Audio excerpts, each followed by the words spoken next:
Hey, boy took a sleeping pill now, so I'm running on borrowed time. Today I want to talk about the concept of death. This is probably a bit of it's a deep one. Let me know if the audio quality is better on this video. I'm trying something different, like recording through my earbuds.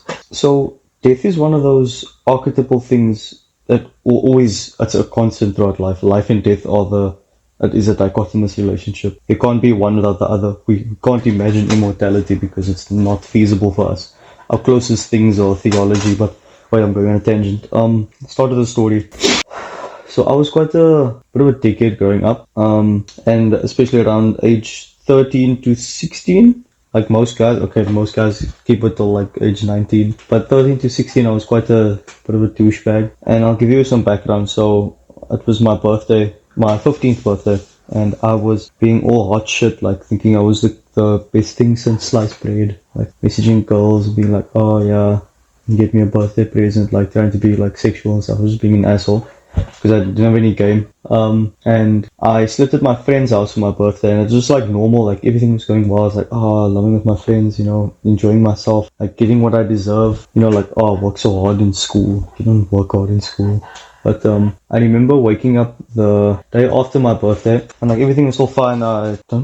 Can't really remember if I drank. So much of that time is like lost in my memory because of what happened. But the 2 days after my birthday, I got a message from my mom, and she was like, Ashwin, you need to come home. You need to come to your grandpa's house. And I was like, that's weird. And my grandpa had just recently, I think a couple of months before, he had very serious glaucoma. It's like pressure in his eyes, and he had a heart attack as well. So for me, it was just like, oh, he probably got sick again, or maybe his glaucoma's acting up, or maybe he had a heart attack again. But he'll be fine. At that time in my life, no one that I knew seriously had passed away. And then I got to his house, and everyone was standing outside, and I was like, no, I really hope it's not this. And then my mom took me one side, and she said, Ashwin, I just want to tell you that your grandpa has passed away. And then the entire next like 20 minutes was just complete silence. Like in movies when like something really bad happens, and then everything just goes like that, like that, like really hissing noise. Almost like there's a car accidents in movies where everything's just like quiet. You just hear like a noise, like that kind of happened. I was just like, fuck, he's really gone.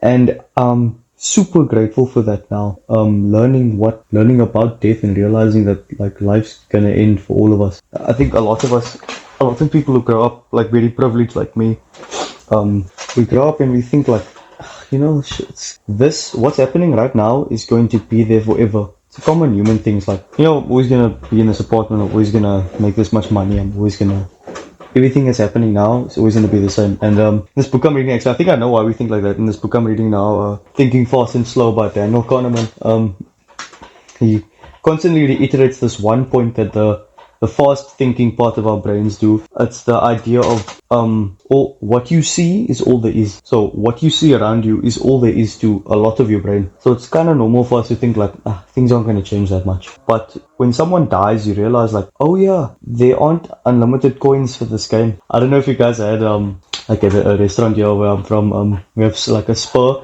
It's a restaurant, and you go there, and then you can like, if you had long enough arms, you could reach behind the arcade machine and like tap it the whole time to get like infinite lives in your games. But that shit doesn't happen in real life. There's off switch for everyone. And I think what I try and do is I constantly remind myself that yeah, I'm gonna die. Probably not. I'm in very good health and I'm planning to live very long. But the people I love are gonna die, and the people I love and respect who are older than me are gonna die before me. So I feel like we don't think about that enough. We don't think like, fuck, our parents are gonna die before us. And it is like cliche, like no one's parents are perfect necessarily, but I think at least everyone's parents gave them the gift of life. And I personally think life is a gift no matter your circumstance. And I don't say that from a naive place. I've seen horrible shit, but we can always do better. I think just recognizing the fact that life is finite, and the finite nature of things adds so much value to it. Like, even economically, we assign value to things based on their scarcity and their rarity. And life is pretty scarce. It's only 100 years if you're very lucky.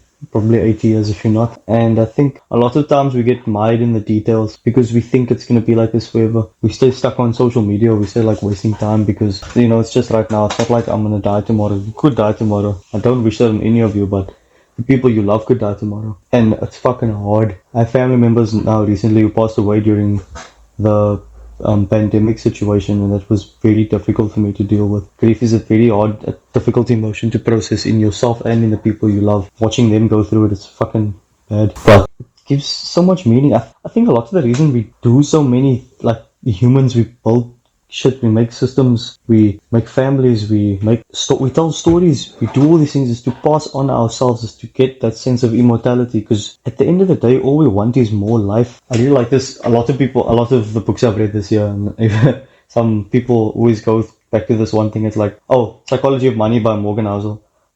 We don't want money necessarily, we want freedom. That's what money gives us, freedom. And money is something a lot of people chase. But we chase freedom, and why do you think we chase freedom? Freedom, in a sense, is the ultimate expression of life. Just living, just existing, doing what you want, living life. Like, for me, I associate those freedom and life in my head. That's also why I come back to the thing of life is a gift to be able to be free. It's to have a consciousness, to get things, to think, to learn, to love, to do lively things. I think a lot of times we just forget that because we get caught up with stupid shit. And the gift is the best death for that. I'll give you another story. This one hit fucking close to me. It was shortly after my grandpa passed away, and I went to our vacation home with my friends. Like our two families, we went together, like very close family friends, and we went to the beach and we were swimming. Like everything seemed fine, and then suddenly, out of nowhere, the tide pulled us all in. We were all swept up by the tide,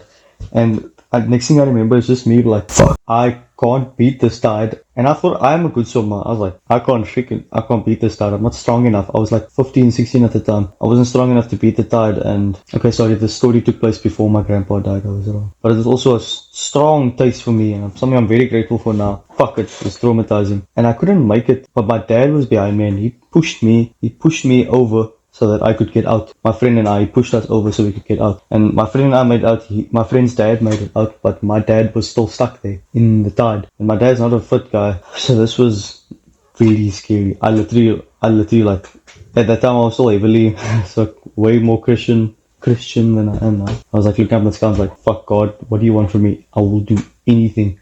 I was like, I won't swear for the next, I made like silly things like, I won't swear for the next year. I was making like all kinds of promises just to get my dad back. I would do anything to get him back. That's what I was willing to do. Anything.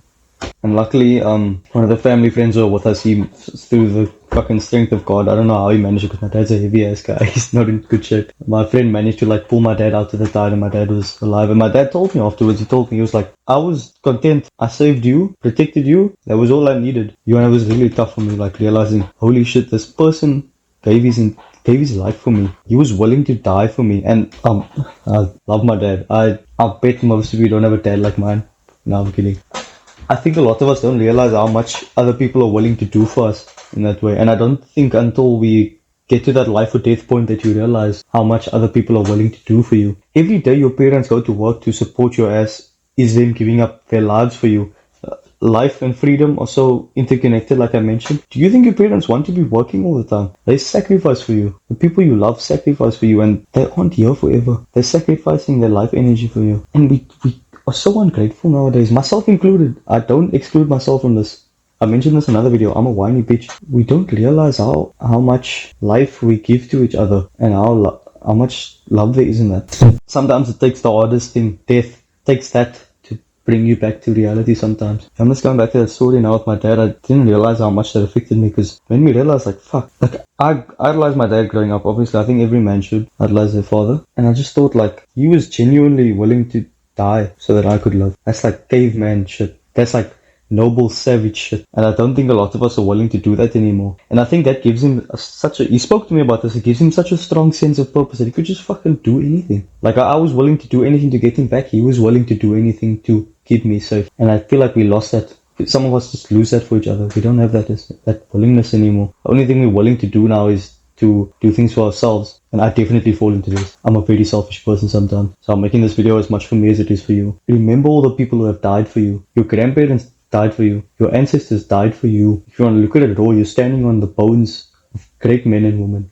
Great men and women who've done so much for you. Don't waste it and pay it forward, because the strength you get from bearing that kind of responsibility is the kind of strength that can push someone out of a fucking riptide. It's the kind of strength that you as like an unfit person can save your son's life. It's the strength that gets everyone through that monotonous grind every day of, oh, I gotta go to work, gotta do all this. It's because they're doing it for something else, doing it for something greater. And if you can remember that the people you love are gonna die, I think that'll push you towards giving them the best life you can while they're still here and while you're still here, because you're gonna die too. Yeah, so I ended that a bit early. I want to bring this back to the theology thing. I just want to get across why not why we made up religions, but why the teachings of religions are so powerful. Because ultimately they boil down to life or death stories at a certain point. And there's this idea, I just finished Jordan Peterson's biblical series, it's amazing, I highly recommend it. And there's this idea where it's like, you're born, you have life is gonna happen anyway. Why don't I just do whatever the fuck I want? Why don't I just live for me? Why don't I just eat junk food,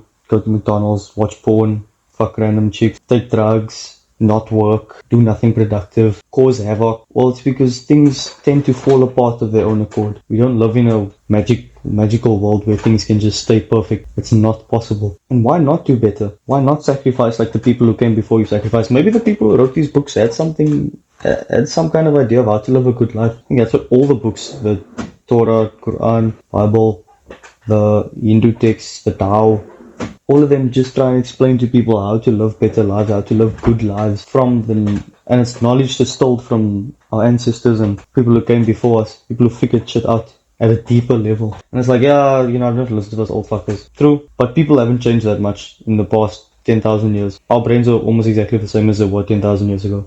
So maybe there's something universal to the human experience that I think theology gets to the bottom of, that I think a lot of people threw out a lot of those teachings with the bathwater of like, a little bit of misogyny, a little bit of homophobia, like the bad things about religion that people see in it. And those aren't really the bad things about the texts. From my understanding, they aren't the bad thing about the religious text. It's just the institution of religion, which is, any institution is going to be corrupt. It's made by people. But, and obviously the books were written by people as well. But the concept of the books was that they were written by the highest being. And I think that's such a powerful concept because that is the only thing that can transcend death. And that's the best idea we have of something that transcends death. And the deities all recommend something to the extent of take responsibility for your life, be honest, be truthful, love those people around you, do your best for the people around you. It's like things that we basically know, but we take it for granted. We didn't have that shit like 3,000, when, I don't know when the Torah came out, but like when we were evolving, we didn't have that shit. We didn't understand basic morality to the level we understand it now. It's like, why don't I just steal all your shit? Fuck you. You know what I mean? We often don't realize how much we think like that. Carl Jung talks a lot about understanding your shadow, like the dark side of yourself. Think about how many times okay, this is a common one that people don't even realize. We are envious of people all the fucking time. And envy is a horrible thing for your soul. For your life in general, envy is cuck. Envy is bad. It's not going to do you anything good. And I think envy is the best one to like really get to people like, yes, you've been envious. If you spend more than 20 minutes on Instagram in your life, you've been envious of someone. And that's not good for you.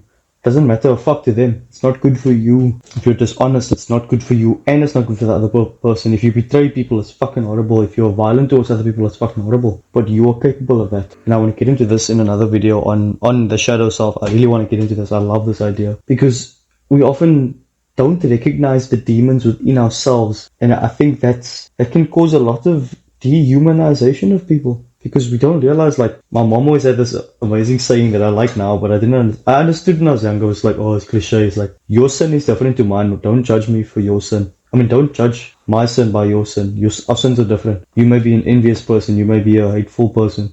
You may be a dishonest person. I'm not going to judge you because I have fucking bad stuff in my head as well. I'm not going to go into all of it, but I have that. And I think the less you acknowledge that in yourself, the easier it is for you to dehumanize another person for their sin in that way. Yeah, I'm going on so many tangents. But the idea of death in like the biblical stories is so interesting because like you'll go to heaven and it is kind of like an opiate of the masses, cure all. It's fine, you can have a shit life now, you'll have a good life next time. But I think what I'm getting onto the text is that if you live properly, if you order yourself for the betterment of being your own and the people around you, you can create heaven. You can create something becoming heaven. I really like that idea. So yeah, that's on the theology and death. Theology is our best understanding of death from a philosophical standpoint because it's written by hundreds of people who died after writing these books. Like people died and they wrote these things down and stuff like that. That's our what's the word? That's our passage into the divine human experience, if I can put it like that. But I want to articulate myself better with theology stuff, but I do think it's valid when it comes to death, and the discussion around death, understanding death for yourself. Thanks.